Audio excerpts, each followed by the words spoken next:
held well poked. First, James was mad at the officials, but he was even more upset with his bench.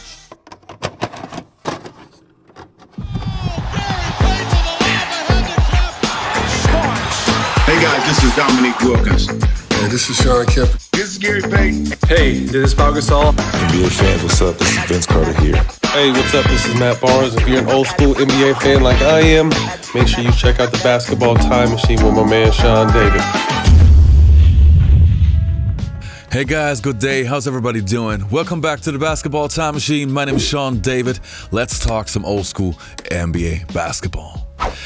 Now, as you know, in the past couple of years, more and more people say that LeBron James became the GOAT in their eyes, and for a very long time, I actually considered him to be the second greatest player of all time. But I changed my mind. In this video, I will explain to you why he is probably not even in my top 5, and it has nothing to do with him recently losing in the playoffs. But before we start with this episode, let me ask you guys... But before we start with this episode, let me ask you guys for a small favor. Please subscribe to the channel and like the video if you enjoy the content. All right, let's do it.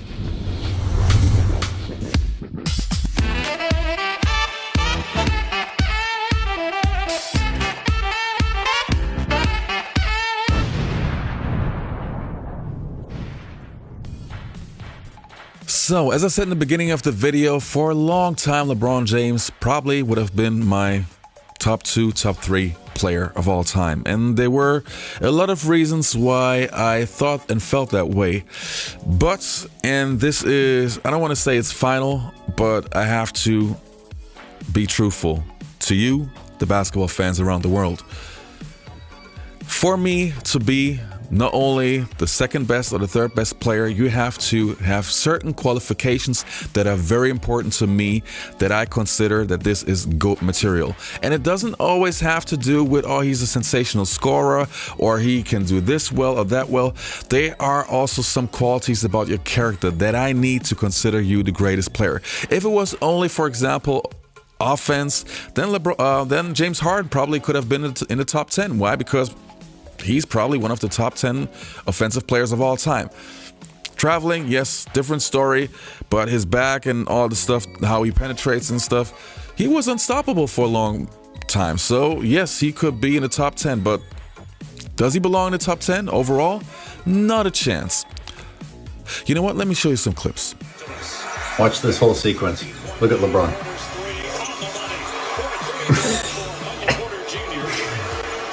He barely finishes with his pouting tantrum before he gives the other team the ball.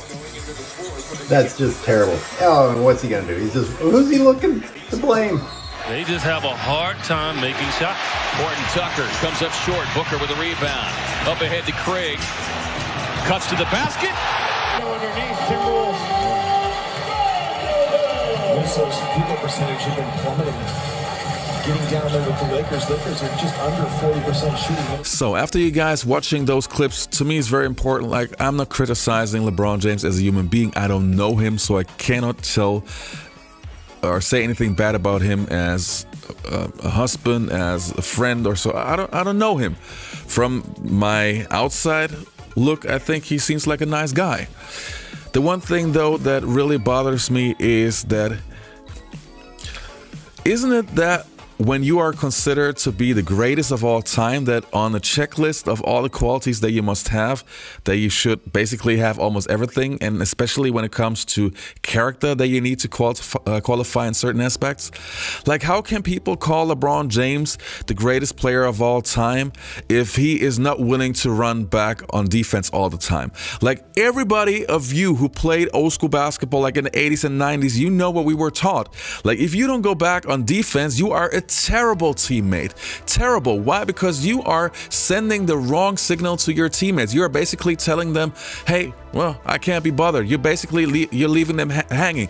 Like, I know it's a bad comparison when players say, yeah, I went to war with this guy playing against those guys. War, of course, is a very serious thing and should not belong on a basketball court. But if we're speaking about basketball war, like, you got to rely on your teammate that they're doing whatever it takes to be on your side, and you cannot never can leave your teammate hanging.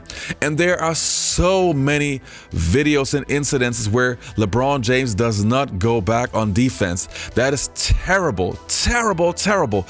Alone that tiny thing, to me, already disqualifies you as the greatest player of all time. And this has nothing to do with that Michael Jordan is my favorite player of all time. Any other player, like for example, a Larry Bird or Kobe Bryant, for example, I bet you they also probably had one or two incidences where they didn't run back.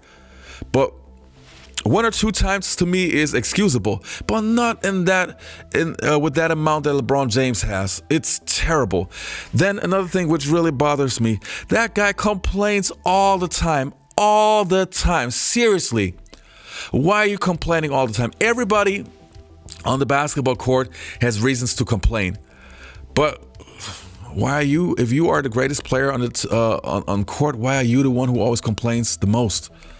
You shouldn't be that guy. Again, sending out a wrong signal to your teammates. Terrible example. Then the traveling situation, that he is struggling with the fundamentals of basketball. Another reason why he can't be in my top 5. I know the NBA doesn't care about rules anymore, but when we're talking about the essence of the game, there is a rule book. And everybody should follow the rule book. And if you telling me that you, as the greatest player of all time, can't follow the traveling rules, while I see players on low division basketball who are more fundamentally sound than you cannot be the GOAT. It just simply does not work. And the video that I want to show you now, that is a very good example why I also really can't see him as the GOAT. How disappointed are you? Well, I just hate losing. It's a tough loss.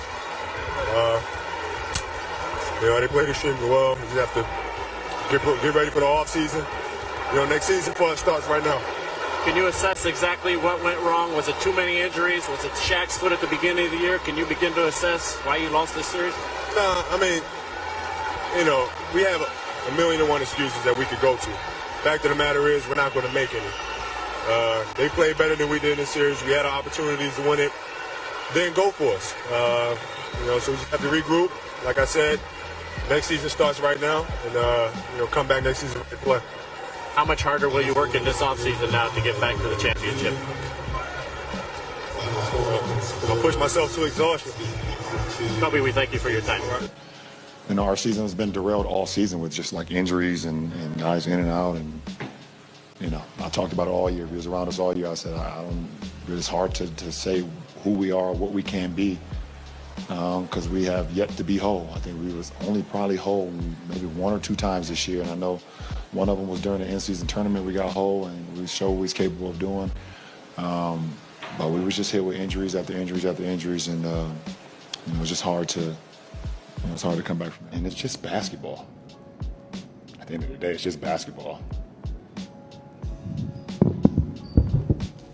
Look, now obviously when you compare LeBron James with Kobe Bryant and you place two clips next to each other, it's easy to say, oh, you took LeBron James's worst moment and Kobe Bryant's best interview together. And no.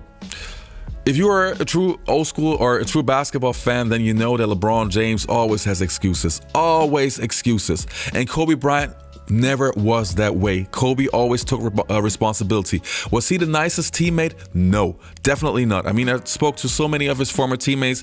He also had some things that I did not appreciate.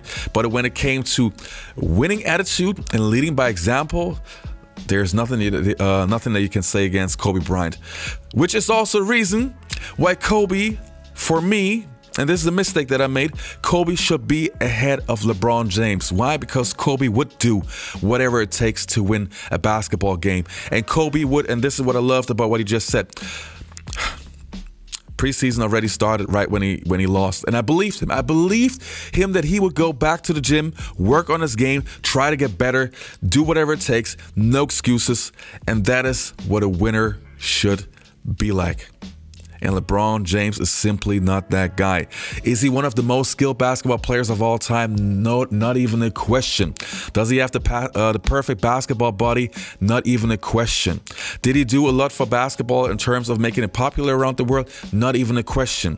But when we're talking about the greatest, listen again, the greatest of all time, so the best that has ever existed, how can we play somebody who is lacking some very, very vital attributes of the game? How can we rank him in the top 5 when we know that we have guys like Michael Jordan, Kareem Abdul-Jabbar, Kobe Bryant, Larry Bird, Magic Johnson? It just does not. I cannot do it. I don't want to hate on the guy. So please try to believe me. But we have to be objective here. He cannot be in the top 5. Too many players who had more from a character standpoint and the leading by example standpoint. People say that LeBron James is a great teammate because he's nice and he speaks out for his teammates. That's a good quality to have. But if you are on court, not running back on defense, complaining all the time, sleeping on defense, not willing to guard the best player on the opposing team, and I'm not talking about old LeBron James, even prime LeBron James in his late 20s, not willing to guard the best player on the opposing team throughout the entire game, sorry, not the GOAT in my book, not in my top 5. I know you LeBron James fans, you will hate it, but I gotta speak my truth. What do you guys think? Let me know in the comments below, and hopefully I'll see you next time on the Basketball Time Machine.